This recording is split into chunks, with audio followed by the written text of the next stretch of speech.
Welcome to another episode of Beer for Breakfast ABV. I am Danielle from the morning show on 91X alongside with Marty. As always, I have my beer drinking partner in crime with me, Paul Segura, brewmaster from Karl Strauss. What up? And today we have Grant on with us. Grant is the owner of Mason Ale Works. He also does pretty much everything and makes it happen. What's up, Grant? How's it going? This isn't quite as fun as having you come to 91X and drink beers with us, but you know, what are you going to do in the age of Rona? Absolutely. Well, welcome back, Grant. We're kicking it off right away with the Galaxy Revenge. Nice little hazy double IPA. Beautiful color, beautiful appearance, nice little tan head on there, and the aroma is amazing. Thank you. It's that classic Galaxy aroma. You get a little bit of earthiness on the palate, which is typical of this hop we've found. As of right now, there's just a touch of hop burn, but we expect that to fade in the next couple of days. This just got packaged, but this is the latest in a series of beers we've been doing with Beer Zombies. We released the first one in February at their festival out in Las Vegas, and we liked the base of the beer so much, we said this needs to be a single hop series. So every other month we're releasing a different version of it. Unfortunately, when we did Citra Revenge, we found out that our friend Jeremy up at Revision Brewing Company already had a trademark on a beer called Citra Revenge. So the next one after this will be Mosaic Revengeance as opposed to Revenge, but it's the same beer, just a little bit different. So, but yeah, we've been doing a lot of stuff with Beer Zombies. If you listen to the Indie Beer Show recently, we actually had Chris Jacobs from Beer Zombies on with us, talking about a few things we've got going on there. But these beers have been super well received, and we're really happy to keep this series going, especially in this day and age. Just having beers that people want is a lot of fun to have. Absolutely. And you're going to sell through these. I mean, it's, you can't go wrong with these kind of beers, these single hop hazies or hop forward hazies. They're delicious. I love everything about them. And, right now in the age of Verona, it's kind of a tough go with a lot of breweries. It's tough finding a home for all the beer that we produce. So you got to produce what you know is going to sell through. And I can't imagine you having issues with that right now with these beers. These are delicious. Absolutely, but you hit the nail on the head. It was tough in the beginning to manage. When everything hit on March 16th, we furloughed 200 people, other than our head brewer, JJ. He was supposed to stay on for 2 weeks to finish getting some beer through tanks, and then we were going to reassess. And then ultimately, as the demand kept going, not only did we keep him on, but we hired all of our brewers back fairly quickly. Wow. But yeah, it's been tricky. It's a lot of the blonde ales or amber ales or other things. We're making a lot less of that stuff right now and a lot more hoppy hazy. But if we're going to do it, I want something like this where you can still taste the hop. I don't want it to just be a juice bomb. There's a time and a place for those beers as well, but I want to try to have a foot in both worlds on the IPA front.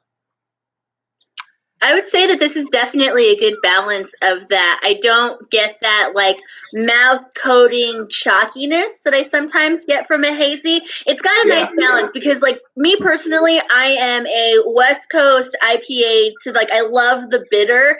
And what I like about this is I get bitter from it, but it's approachable if you're not into that kind of thing. Exactly, and that's precisely what we were going for. There's no lactose in this beer to try to round out the edges or anything. We want the hops to speak for themselves in this. Oxy is not an inexpensive to hop right now. Not an inexpensive hop to buy right now, especially if you're doing it on spot. So you want to make sure if you're spending that money for it, that people can taste the Galaxy in there. So and I definitely can. And I think I mentioned this before the camera started rolling, but the other thing I appreciate this is it's not a yeast bomb. I can tell you've used a fair amount of wheat and probably some oats in this. Oh yeah. To add some mouthfeel and some body, but it's definitely hop forward, and you can taste all the Galaxy in this. It's nicely done, very well made. You can't resist the oats on something like this. Oh man, so good. we picked up an extra 6 states of distribution during Corona to try to, as you said, make sure we have homes for everything we're making. The trick right now is how do you run the brewery at full capacity and still sell everything, knowing that almost nothing is going into kegs. So we're grateful to be in the position we're in as a brewery right now. If I could just get the restaurants going, then we'd really be in good shape. But yeah. Well, let's transition into that. What is going on with the restaurants? Yeah, I mean, restaurant business is tough right now. I know some of the folks at Carl and talking to them, and we're all having the same struggles where there's a certain segment of the population that will not go out until there's a vaccine. And I understand that, and I respect that opinion. But the restaurant business in general has such small margins that operating with 25% seating capacity or 50% seating capacity, like it doesn't pay the bills. It doesn't pay the rent. It doesn't pay the team. About 40 cents on every dollar that gets spent in our restaurants goes back to paying team member wages and salaries. And we're trying to be really careful in terms of bringing people back, but we want to bring back as many people as we can.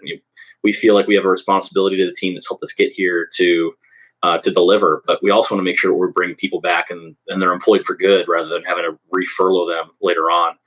There is a concern when you look at the governor's latest color-coded plan that there is no plan on there to get back to 100% seating capacity. 50% is as good as it gets.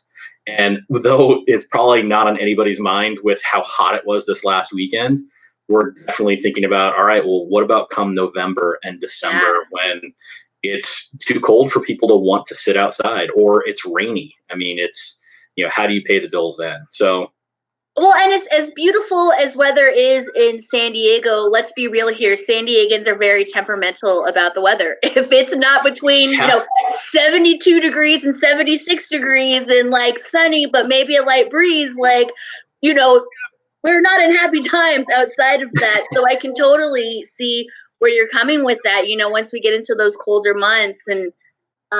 But with that, have you guys been offering to go and doing everything in that? Oh yeah, absolutely. Everything we can, just to try to make things work. We've completely redone our menu at all 3 of our restaurants in San Diego. I opened up the Barrel Room back in 2007. That was my first spot in Rancho Bernardo. And the first Urge Gastropub in 2010.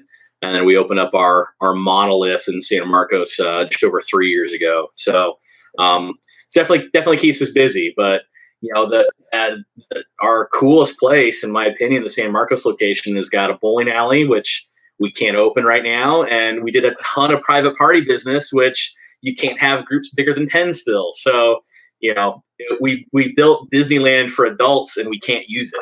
So dude, the bowling alley, when I got there to go pick up the beer over the weekend, I was looking at the bowling alley and I had somebody with me and he's like, you think the bowling alley's open? And I was like, what fantasy world are you living in that the bowling alley would be open? But it would be rad if it was. Oh, wouldn't it? I mean, we're actually going to start using part of it as seating for now. Just so that everyone can socially distance. We're so blessed to have as much square footage as we do. But, even when we move into the next tier, it's 25% capacity, so I can open up 2 lanes. Right. That doesn't exactly really make it worth it or to pay the bills. It's tough. It's funny that you use the word fantasy world when you describe that location, because I like to pretend I'm the dude when I go there. Yeah. Absolutely. And all the White Russians and, all the different iterations of that, man. Oh, yeah. When things are in full swing, man, that bar is inside the bowling alley is pretty awesome. It very much is. And I'm a kid in a candy store when I go there. I love that location. I love what you guys, the drink menu and everything there, man. It's a great spot. Thank you. Well, any update on Carl? I know that it's a couple exits down.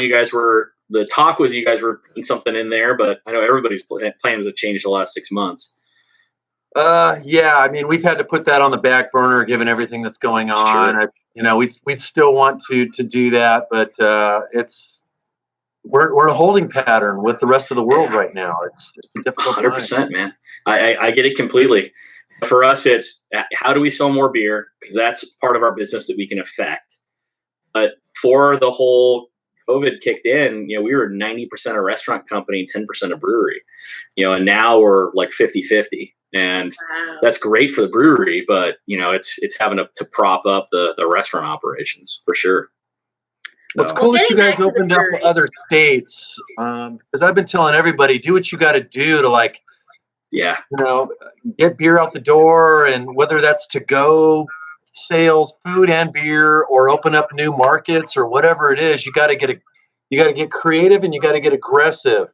Yeah, totally. So we literally just an hour ago had our first shipments leave for the East Coast.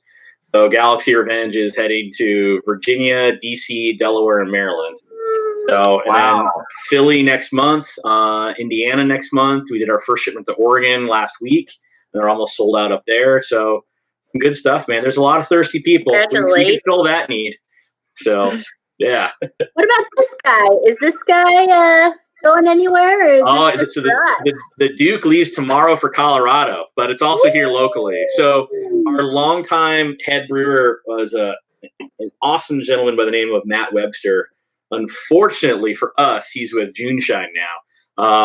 But he worked for a long time at the Lost Abbey, and apparently him and the illustrious Mr. Arthur got into some debates over the years about what Hop 15 should taste like. And ultimately, this is what Matt felt like it should taste like.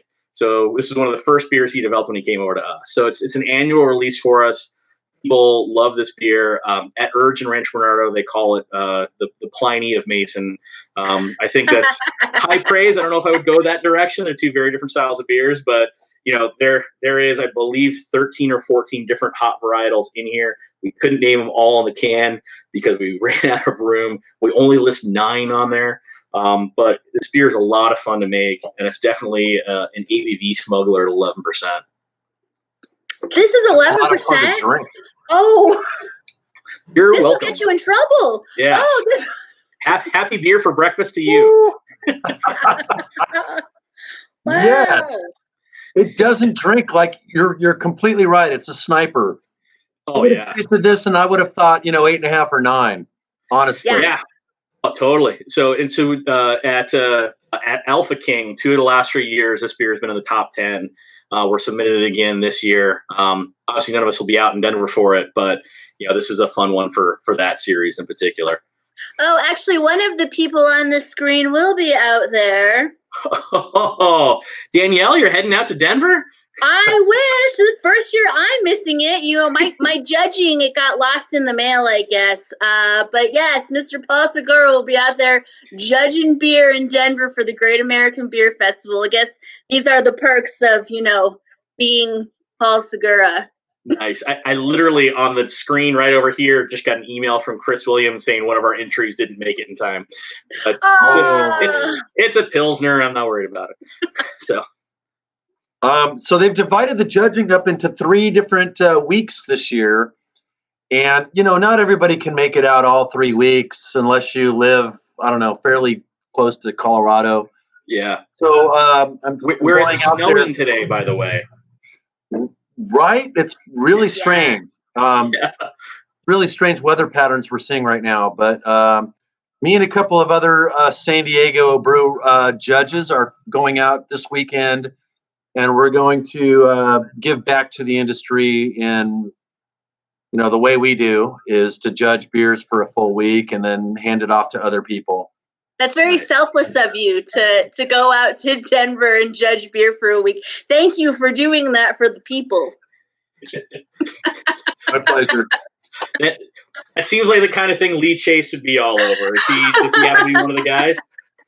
He is not. I invited him to go in the car with us, but he is sitting it out this year. As there's a lot of judges who are sitting it out due to COVID concerns, and you can't fault them. But the judging, I think they intend to have full visors this year, which might actually be helpful when we go to sniff beers like this one. We might even be able to capture more of the aromatics on a great beer like this. Well, make sure you take plenty of pictures of you and your visor, please. We have to be careful. So we're just named after John Wayne with a name like the Duke. I want to believe John Wayne was a Mason. And so we don't play up a lot of the Mason kind of Freemason type stuff that we could. We're getting ready to actually launch a beer club where we're going to do that a little bit more. But it was definitely something we had some fun with, where we're like, okay, this is, when you think of the Old West, what do you think of? And so obviously you think of some John Wayne Westerns or Clint Eastwood Westerns. We found out John Wayne was a Mason, and then we changed the can design a couple of years ago. But it does beer sells really well in Arizona, where this is actually, you can see this. Mm-hmm. But it's a lot of fun for sure. I can't help but think once the guys who are the founders of OMBAC here in San Diego, once they find out about this, they're going to be all over it as well. There are a lot of them a lot of them are ex-vets, like Vietnam vets and stuff, and they're very patriotic. And John Wayne is an iconic figure to those guys. Oh yeah, between with Iwo Jima, the movie, and there's a few others that he was in particular who played vets. Yeah, he definitely from the lore of John Wayne I know, because I think he passed away when I was pretty young, but he definitely fits that bill. So yeah, OMBAC, gosh, I mean, everything has been so weird this year in Corona world. I'm hoping that all this stuff can come back next year. For sure. Well, Grant, what a good show from Mason Ale Works, the Galaxy Revenge, the Duke. Guys are doing it over there at Mason, and I am so happy to have had you back on Beer for Breakfast ABV. Make sure that you get out there, get your cans from Mason Ale Works. I know that you can go up there to the brewery in San Marcos. I've also seen them at grocery stores and your better beer shops. Grant, anything else you want the people to know? You can also order through our website. We got a link to bev.com. You can ship beer to 26 states legally, which is cool. But yeah, look, support your local brewery. Head on out. Tough time for all of us. Buy a pint. Kiss a brewer. Do what you got to do. For sure. Go bowling. Drink some White Russians. And as soon as we can reopen it, come on up to San Marcos, please. As soon as we're on the other side.